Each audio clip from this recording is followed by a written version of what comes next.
Hey everybody, June is upon us and you know what that means. It's hot scent summer. Right now at Too Sincere, there's a new duo sure to turn some heads. I'm talking about Hot Mom and Dad Bod, the new limited edition pair of summer fragrances at TooSincere.com. Hot Mom is like good times and tan lines, like suntan lotion made from refreshing coconut milk with hints of mango and pineapple.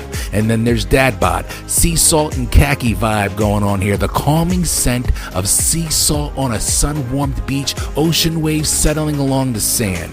The Hot Mom and Dad Bod soy candle duo includes 2 9-ounce soy candles. Supplies are limited. Get them while they last. And for my Chronicle listeners out there, I got a promo code just for you. Right now, JMC15 will get you 15% off your next order at TooSincere.com. This excludes items already on sale, and the offer is valid through July 31st, 2022. You already know what I think about TooSincere.com. I love them, so check out the clean burning, awesome, fragrant soy candles they got at TooSincere.com. Go there now.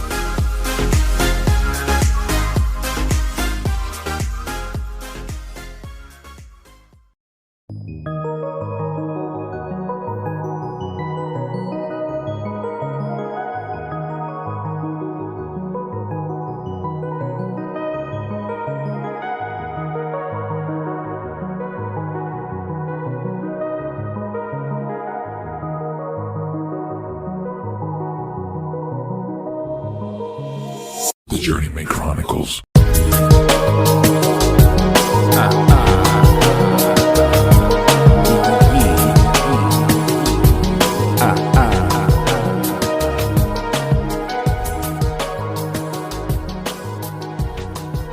Okay, what is going on? It has been a while. It's been a minute. Your boy has been busy. Eesh, I bet you've been busy. I'm sure you all have been busy, right? Especially when the weather gets nice. I mean, I'm not so much an outdoorsy kind of person, but it is nice to get out every now and then. I ain't gonna lie. Especially, when the older you get, the more in tune with life, I guess, you start getting. You start reflecting more on shit. You want to go outside and spend time with nature and, get your feet into the dirt and be one with the fucking earth. As corny as that may sound, it's actually very relaxing. And I'm looking forward to doing more of it. I hope you all have had a wonderful 2 weeks. It's been 2 weeks since I recorded an episode. Like I said, I've been busy. I think the last time we talked, I was in Washington, D.C. with my wife and her company extravaganza, if you will, in Washington, D.C. And then I was getting ready to start my new job. I said adios to FedEx Freight and said goodbye to a lot of cool people that I've worked with for a very long time. But, the culture there as far as management and just conglomerate, big company-esque shit, I just couldn't fuck with it anymore. It was just getting pretty bad and pretty toxic. So I said goodbye and I started a new job, or so I thought I was going to, and then I got sick. So my start date for Take Towers is where I work now in Lidditz, in the Rock Lidditz family there. I was supposed to start last week, May 31st. Was getting some pretty bad anxiety that Monday, Memorial Day. My wife and I and the girls, we went out and got some clothes, some new clothes for me to wear to work, since I no longer have a uniform that I can rely on. I was getting some pretty bad anxiety, which is pretty normal for me. I mean, let me rephrase this. It's normal that I get anxiety. This type of anxiety was a little odd. It was a little different. I kind of felt a little off because my routine was changing, and I felt like I didn't have my normal routine before the work week started, like I have had the past 11 years at FedEx. my previous work schedule for the most part was Tuesday through Saturday. I started at 4:30 in the morning and, would work till 3 or 4 in the afternoon. So, Sundays for me was usually my only day off, really, because Monday my wife would go to work and I would be home all day with our daughters, which is, it's awesome, but it's also very exhausting. Look, I'm not a stay-at-home parent type of person. I don't have those skills and that patience that, my wife does it. She just does so much, and she can do so much more with the girls and get so much done at home. I fall apart. I need to do other things that that make me feel productive. I feel like I'm not really good at multitasking. So, trying to take care of my daughters and doing activities with the kids and stuff, I'm not that savvy with it. So Mondays for me was always, even though I wasn't working, I was still kind of really busy. And, Monday evening, I start preparing myself to somewhat mentally shut down early because I had to be up at 3 o'clock in the morning, 3:30 in the morning.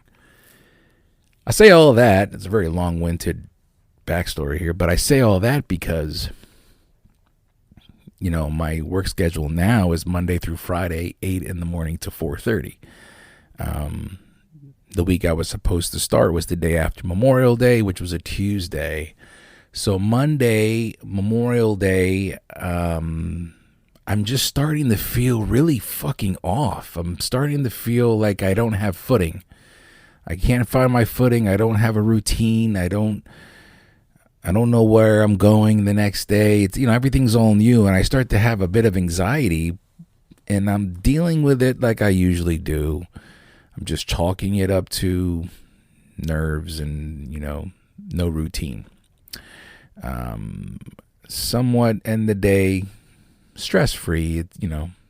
I get to bed decent. I wake up at like 2 in the morning, and my stomach just isn't right. I don't know if I ate something wrong. I don't know if I caught a virus from somebody. I didn't have a fever. I didn't feel nauseated. I just could not stop running to the bathroom. I lived in the bathroom that day, just keeping things as PG as possible in regards to that. I'm not a big fan of going into detail when it comes to what we do in the facilities. But God, I couldn't fucking get out of the bathroom. And I'm stressing. I'm like, you gotta be fucking kidding me. I start my new job today, and I'm not even going to be able to make it through orientation without running to whatever bathroom I can.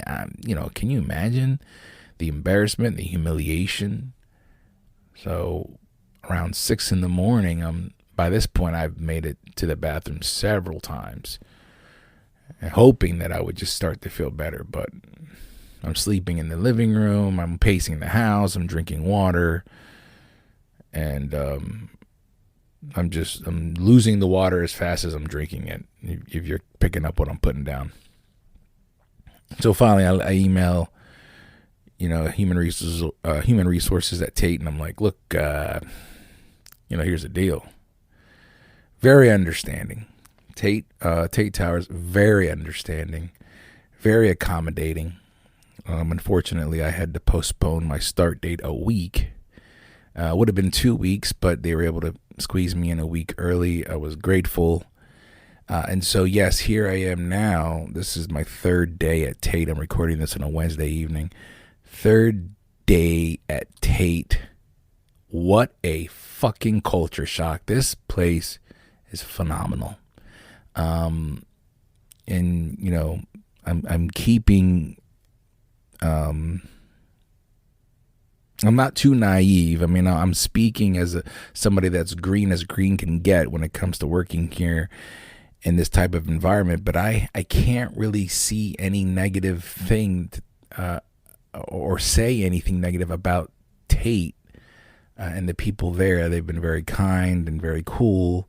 There's a lot of different things going on with Tate, and soundstage design and the equipment and what goes into it, and where I'm working right now with the rigging and the hoists, and meeting some really cool, smart cats that know what they're doing, and they're just I'm being trained, and I'm learning, and I'm enjoying the environment. Huge contrast from where I was to where I'm now. It's just huge. The contrast is remarkable. There is a fine line, so to speak. You know what I mean? There is no gray. It is a stark black to white, a yellow to purple, an orange to blue. It's just great. And so I'm counting my blessings, because at 43 years old, I've worked enough to know that this is a pretty cool gig. And like I said, I had to swallow some shit and eat some shit to take the gig. But money right now is not that it's not important, but my peace of mind is, my sanity is, my home life is definitely worth it all. So, being surrounded by positivity, a work ethic, and employer that is focused on making sure that the employee is sound in all aspects, even outside of work, is awesome. And so they don't just talk the talk, they walk it. And I'm looking forward to, just digging in and progressing and enjoying this road that I'm on right now. Having time to work on the podcast. The last couple of weeks have been kind of hectic. That's why I took some time off, because I really just wanted to focus and hone in on this new job. But seeing so far how this is going, I know that I'm able to take part of the podcast a little more and start doing some big things. So that's what I've been up to. And if you know what it's like to start a new job and it be fucking a great experience, then you know what I'm talking about. So here is to a new season. Here's to 2022. The spring's kind of fading in. The summer's ready to roll in. I ordered some cigars for my wife and I. I've been able to sleep in with my wife, and to roughly start work around the same time as my wife. I'm fucking geeking. And, I don't want to sound like I'm beating a dead horse, pardon the pun, but fuck, I'm happy. I'm happy. I'm ecstatic. And I'm allowed to feel that, and I can't afford to feel guilty for that, or feel guilty for expressing my happiness. I don't think anybody should ever feel guilty for shouting out how happy they are. It's due. Everybody is due to be happy. And, if you don't recognize it when it comes your way, if I don't recognize it now, that's on me. So bad days come, so do good days. Recognize that, the good days, when they come, I'm happy. Things are good. Things are moving along. And so,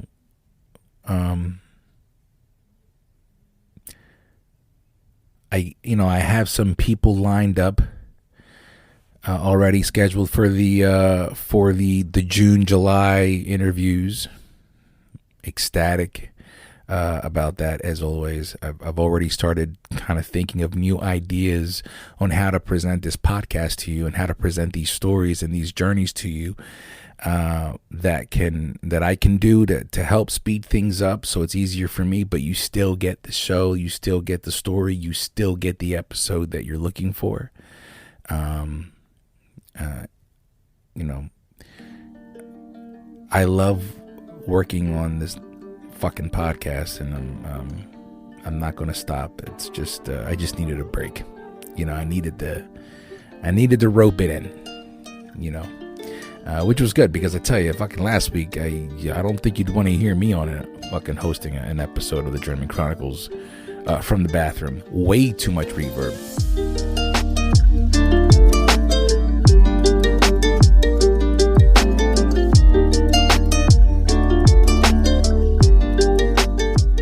And now a quick sponsor break.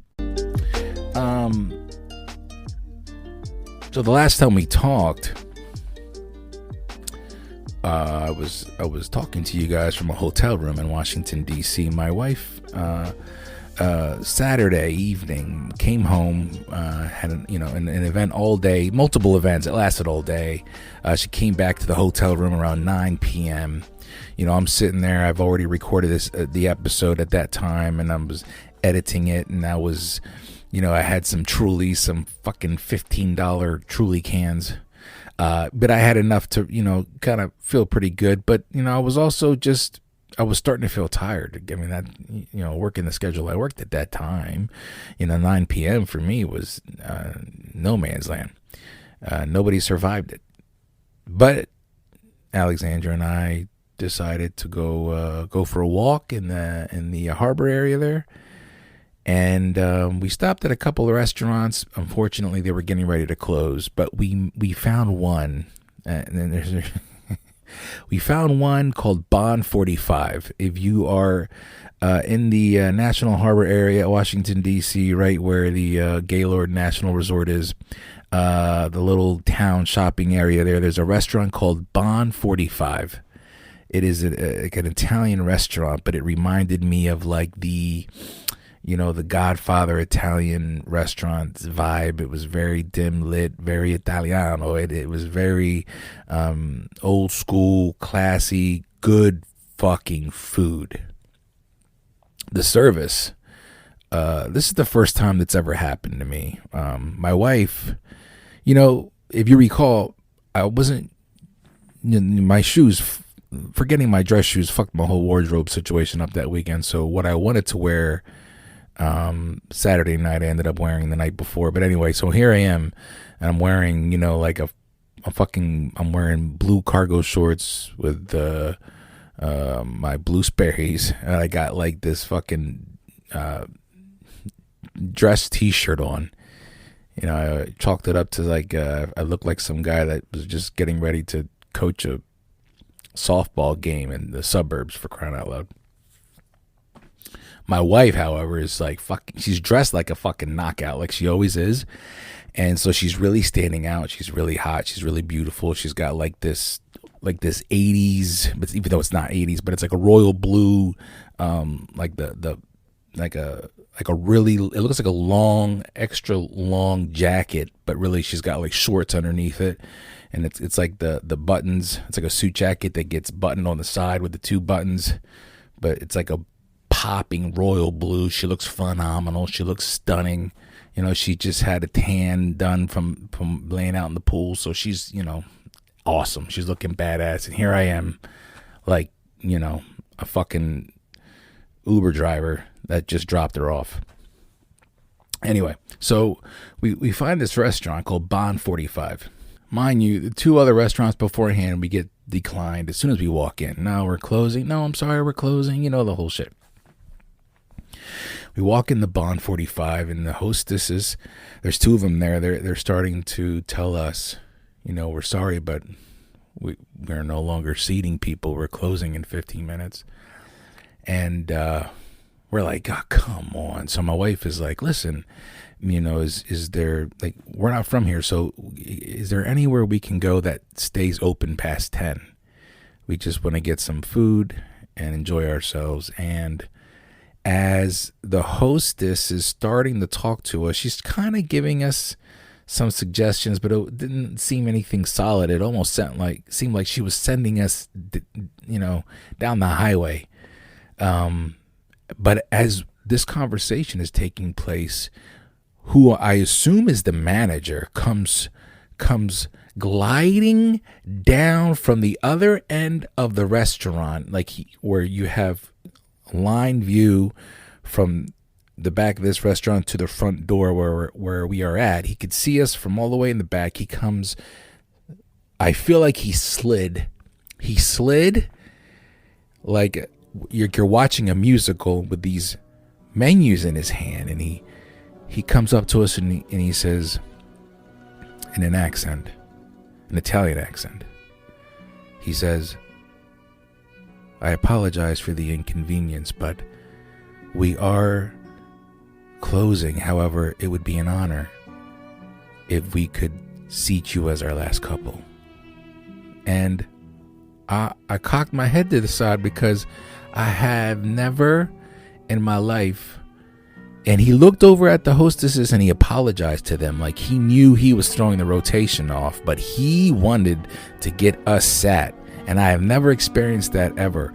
Like they kept the restaurant open for us, but really it's because my wife looked like $1,000,000 a knockout. And that's what they saw. They saw a beautiful woman and her Uber driver walking into the restaurant.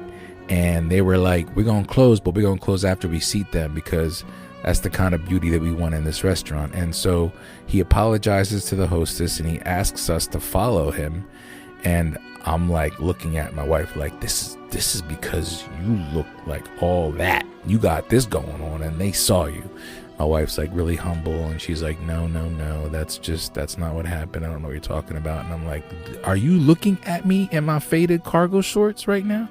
Like I have a shirt, an old Navy shirt and these cargo shorts, and you've got like, just this star power, but she doesn't see it. So anyway, so the host or the manager, he takes us to a table. He seats us. You know how they present the menus on the table and they step to the side. They motion to the table. Well, this table has a chair on one side and a long booth on the other for other tables to line up against, if you're following my description here.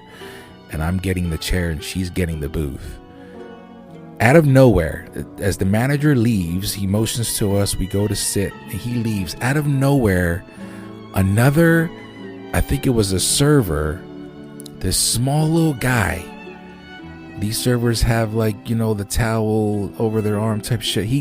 He runs. It's almost like a little trap door opened and he jumped out. And he wasn't little. Maybe I shouldn't have said that. No disrespect to little people. He wasn't little. He was just a short guy. He was just short. Well, the reason why I say this is because I didn't notice. He just kind of came out of nowhere. And he grabs this table that we're going to sit at, and he pulls it out towards the aisleway so that my wife has more than enough space now to sit on the booth. And as he's pulling it away, I go to help him. Like, yeah, I got you, homie. But he looks at me like he's ready to fight. Like he wants to beat my ass. Like, don't you dare touch this table. I got it. Like, I'll pull this table out for your wife. And I was like, oh shit, let me not piss off server, Agent 42 over here. So there's that. So he pushes the table back in. Alexandra is, she's been seated as, the royalness that she is. And I am just, again, the lucky Uber driver that just happened to pick her up and drop her off. And we begin to enjoy our evening. We get some wine. Wine was phenomenal. Our server then comes. I believe his name was Sam. Forgive me. Wonderful guy. Tells us, his story. I believe he came from Thailand. My wife would know these things better. I was really intrigued by his story, but I guess not intrigued enough. I feel bad. I can't remember it. I believe he was from Thailand. Anyway, really cool cat. And the reason why I'm saying this is because the service was phenomenal. The wine was fucking fantastic. I ordered some filet mignon and I ordered I can't remember whatever it was. All the sides that went with it, great. I ate everything. My wife and I loved the food. It was so good and the service was great and the music was like perfect, right? Like they weren't playing like music from Italy, but they were playing like really cool pop music that wasn't too poppy. It wasn't too fast. It just, every time a song started playing that wasn't really right, I feel like they had somebody back there like, skip that song, skip it. And they would skip it. And we eat our dinner, and so then of course dessert, and I'm like, look, I gotta fucking try the fucking dessert here. And we ordered, I believe it was New York cheesecake with strawberries, and they actually have an in-house baker, I believe. Alexandra would know. You would think for someone that's hosting a podcast and aiming to tell stories, I would remember details. But anyway, they bring out this cheesecake that is made in-house with strawberries. I swear to you, on everything on God's green earth, these strawberries were grown in a field in the back of the restaurant. They were fresh, they were great, juicy. The cheesecake was so good. It took both of us 10 minutes to eat it, and it was such a small standard size of cheesecake, but it was so rich and so moist and good. I gave this restaurant an 11 out of 10. You see what I'm saying? It was so good. Bond 45, and they held the restaurant open for us. We had this VIP experience because my wife is a very important person, and I am the very important Uber driver.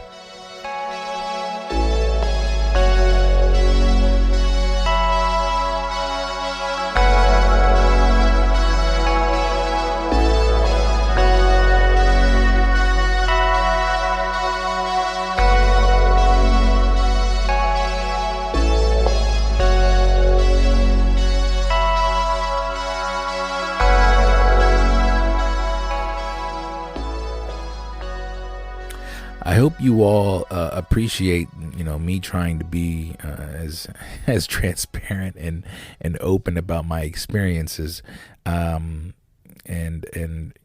I don't do these very often because I still love doing my interviews, but I promise I'll be touching in more and more, with some stories for you. But starting a new job and telling stories about my wife and I, and telling stories. I got stories about my children, just like we all do. We all have family stories. I got plenty of those. And I'll have them for you. Coming this week, I've got a few episodes of interviews for you. I look forward to getting those started, getting to talk to more new people, expanding the world of the Journeyman Chronicles. The video content, I'm still trying to continue doing that. It's a bit tricky, it's time consuming, but I'm always going to keep trying doing that. So again, as I posted on social media the other day, if you would like to jump on the Journeyman Chronicles and share your story, if you know anybody that's got a story that's worth sharing, so that we can all better connect as people get to know one another more, hit me up, jmanchronicles@gmail.com, jmanchronicles@gmail.com. You can find me on Facebook. You can find me on Instagram. I'm even on Twitter. Look, just Google it, brother. Hit me up. Let me know when you want to jump on the Chronicles. Let me know of somebody that would love to. I will reach out to them and I will get them on the Chronicles so we can listen to their story. And as always, thank you for entertaining a brother's humorous stories, my shit show, my shenanigans, my